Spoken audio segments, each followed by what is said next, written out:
وداود وسلیمان، اور داؤد اور سلیمان علیہم السلام، اذ یحکمان فی الحرث، جب وہ دونوں فیصلہ کر رہے تھے. یحکمان تسنیہ کا صیغہ ہے، حکم اس کا روٹ ہے ہا کاف میم.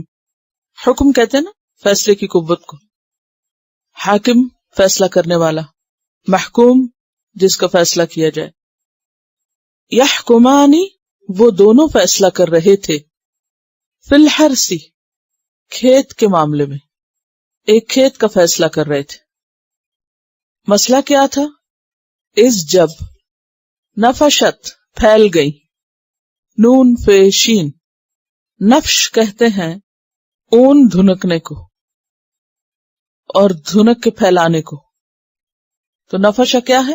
اون دھنکنا اور بکھیرنا. تو اذ نفشت جب بکریاں پھیل گئی.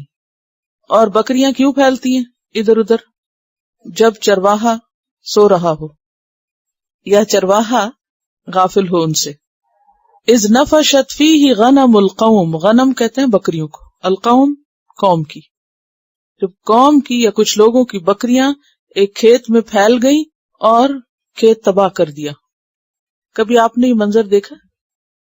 ایک دفعہ ہم کہیں کسی کے ہاں انوائٹڈ تھے، تو لان میں بیٹھے ہوئے تھے، تو اتنے میں گیٹ کھلا اور راہ چلتی کچھ ایک دو بکریاں جو تھیں وہ اندر آ گئی.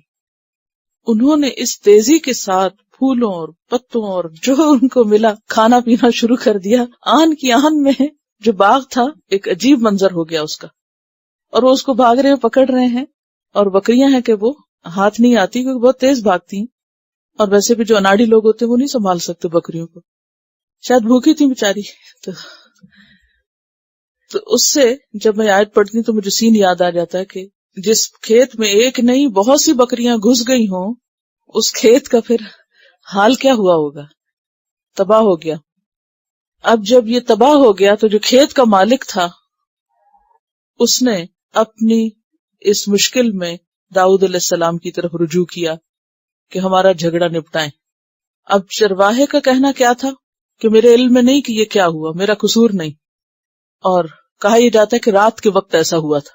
بعض اوقات ایسا ہوتا ہے کہ جیسے کوئی رستہ جہاں بکریاں بندھی بھی ہوں وہ کھل جائے یا کوئی رسی توڑا دے وہ، تو پھر ساری کی ساری، اور کہتے ہیں نا بھیڑ چال، تو ایک نکلی تو باقی بھی نکل گئی اور راتوں رات انہوں نے کھیت تباہ کر دیا.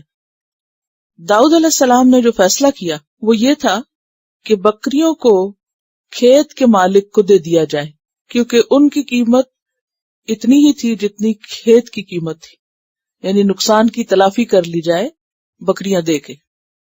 سلیمان علیہ السلام سن رہے تھے اس فیصلے کو. کہا جاتا ہے کہ ان کی عمر ابھی 16 سال تھی، کم سن تھے. تو انہوں نے ایک اور مشورہ دیا. انہوں نے کہا کہ اس کی بہتر صورت یہ ہو سکتی ہے کہ بکریاں عارضی طور پر کھیت والے کو دی جائیں، اس دوران وہ ان کا دودھ پیے، فائدے حاصل کرے، اور بکریوں کا مالک کھیت دوبارہ اگائے، اور جب کھیت تیار ہو جائے تو بکریوں کے مالک کو بکریاں لوٹا دی جائیں. تو اس طرح زیادہ انصاف کی بات ہو گئی. تو یہ بات سن کر داؤد علیہ السلام کی خوشی کی کوئی انتہا نہ رہی کہ ایک بہتر صورت سامنے آ گئی. وَكُنَّا لِحُكْمِهِمْ شَاهِدِينَ، اور تھے ہم ان کے فیصلے کو دیکھنے والے. یعنی جب یہ فیصلہ ہو رہا تھا تو اللہ تعالیٰ فرماتے ہیں کہ ہم دیکھ رہے تھے جو بھی معاملہ تھا اور جو بھی فیصلہ تھا، ساری روداد ہمارے سامنے تھی.